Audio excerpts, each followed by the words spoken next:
Caucus expressing deep concern over the rapidly deteriorating air quality, the Supreme Court has issued a compelling directive to Delhi and its neighbouring states, including Punjab, Haryana, Uttar Pradesh and Rajasthan.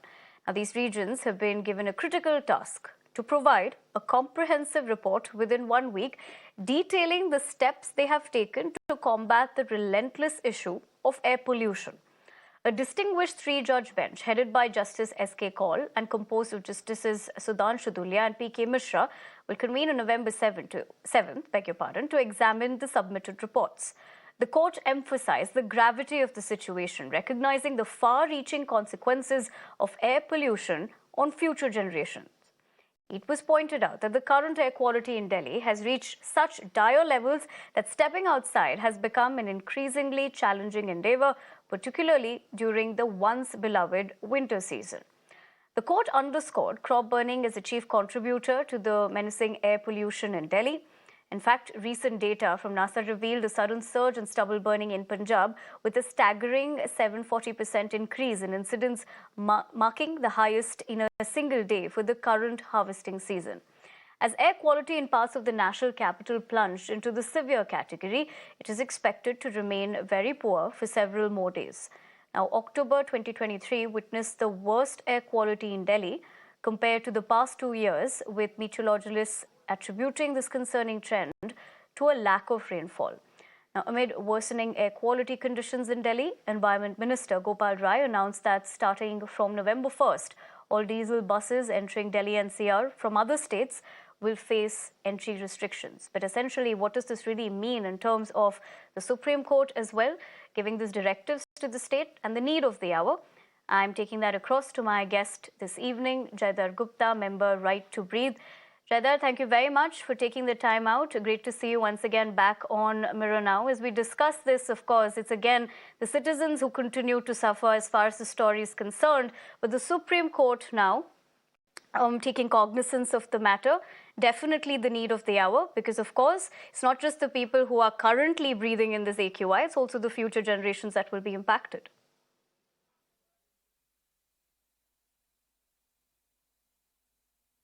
Absolutely. I mean, it's a sorry state of affairs when the judiciary has to get involved. It talks about a lack of leadership on health, life, environment, all of the above. I mean, I've been watching this for 10 years.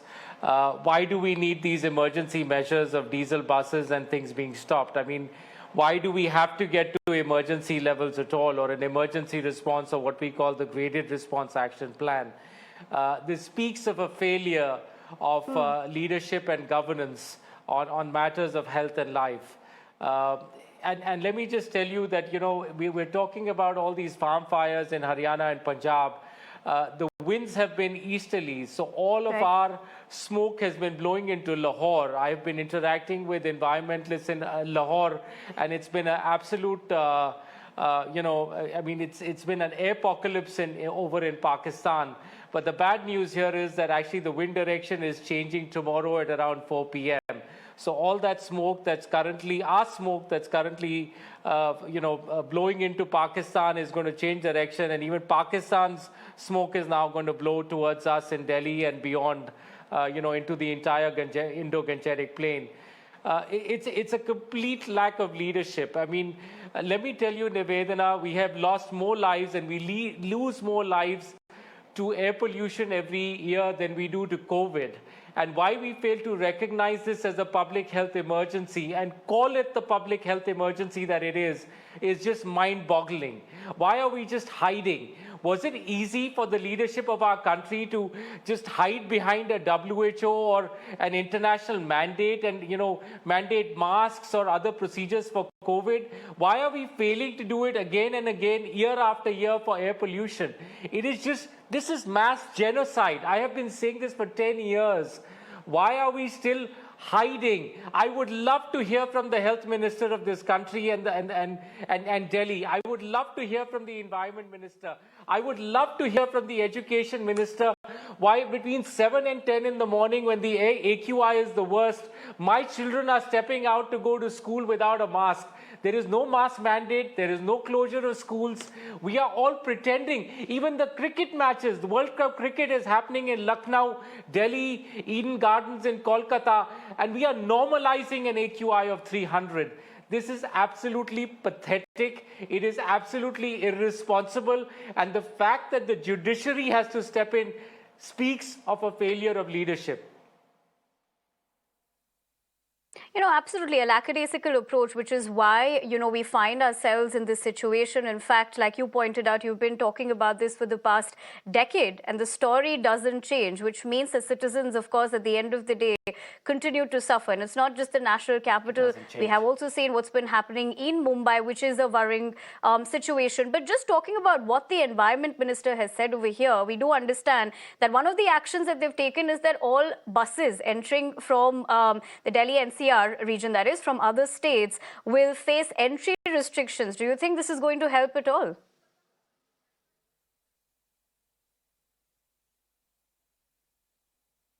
It will have a negligible impact. It's like saying that odd even is going to reverse air pollution in Delhi.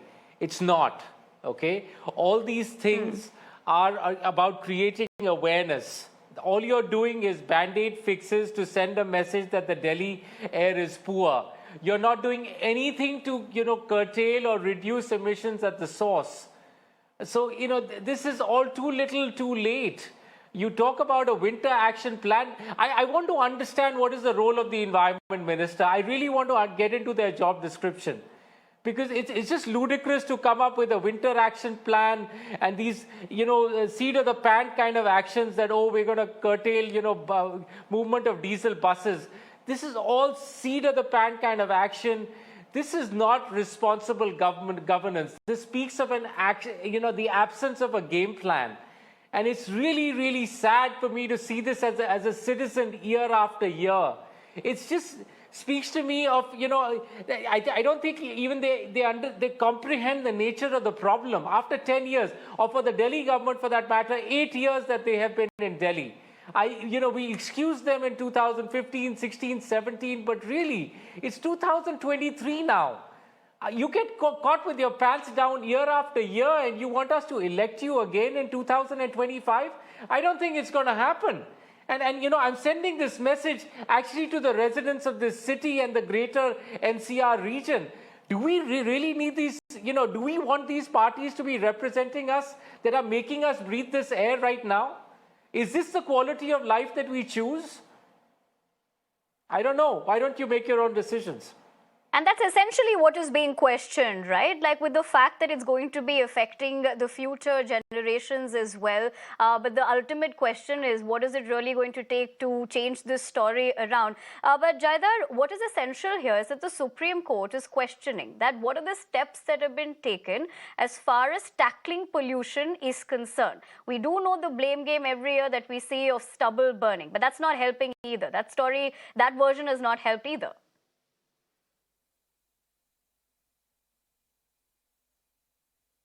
Look, I've said this many times and I'm going to say it again. Stubble burning is a 3-week problem. Air pollution in Delhi NCR is a 10-month problem.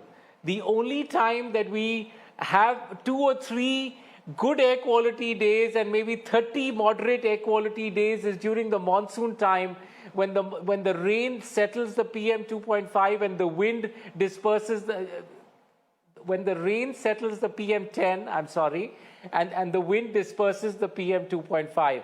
The other 300 days of the year, we have poor to very poor to hazardous quality air in Delhi NCR. So please, don't hide behind paddy burning, stubble burning, or Diwali. I mean, Diwali is a 2-day blip. Stubble burning is a 3-week blip. We are talking about a 300-day problem. I don't want to hear of a winter action plan. I want to hear about a 365-day plan. Why do we not have it when this government has been in Delhi? They have all the data. 8 years. 8 years. Beijing reversed their air pollution by 60% in 3 years. And for 8 years, we are still requiring data. We still don't have a game plan. We still have no political will. 8 years. And Nivedhana, I'm all sure talk you and and no all your action. viewers are aware about the University of Chicago study. Yes, I just want to Jaidhar, say go that ahead. the University of Chicago, study has said that people living and breathing in Delhi, are going to see a reduced lifespan of 11.9 years. If that's what we all want for our children, forget us. We are done. I mean, I know my lungs are smoked, but no parent wants that for their child. Today, I'm aware, Nivedhana, some schools on their own Jaidhar, I'll have mandated masks to for the interject you children. there, although you're making But why is extremely that valid not coming points, from the going government? on to essentially questioning the people in power, lackadaisical approach. One can only hope that situation gets, better with time. I'm sorry, I'd have to cut you short there because we're running out of time. But thank you very much for joining us on the show and drawing perspective for our viewers to better understand the situation. We're going to leave it at that. Thank you. But continuing to tell our viewers about this, the situation is no better in the financial capital, Mumbai. The Bombay High Court has taken note of the worsening air quality in Mumbai while hearing pleas seeking urgent measures to address pollution, which have led to cases of throat and lung infections. The two-judge bench has expressed concerns over the deteriorating air in Mumbai, saying not even a single area is spared. The High Court will next hear the matter on November 6th, and it is expected to pass comprehensive directions to government bodies to control pollution. My colleague Radhika reports. Bombay High Court has taken so much cognizance of the pollution issue in the city of Mumbai and has taken serious note of the deteriorating air quality in Mumbai. In fact, Bombay High Court today asked Pollution Control Board, both state as well as Central Pollution Control Board as well as BMC to respond with all the measures that it has taken to mitigate this entire issue. In fact, the Chief Justice also said that the AQI measures indicate that the air quality is deteriorating in all parts of Mumbai. Not even a single area of Mumbai is spared. Therefore, it needs to know what the agencies, what the government is doing to control pollution in the city of Mumbai. This after a PIL was filed by a bunch of activists and residents raising concerns about air pollution in the city of Mumbai, speaking about the health hazards as a result of this entire issue, and also asking courts to ask the agencies to enhance green cover in the city of Mumbai. Time for a quick break here on Nation Tonight. More news coming up on the other side. Stay with us.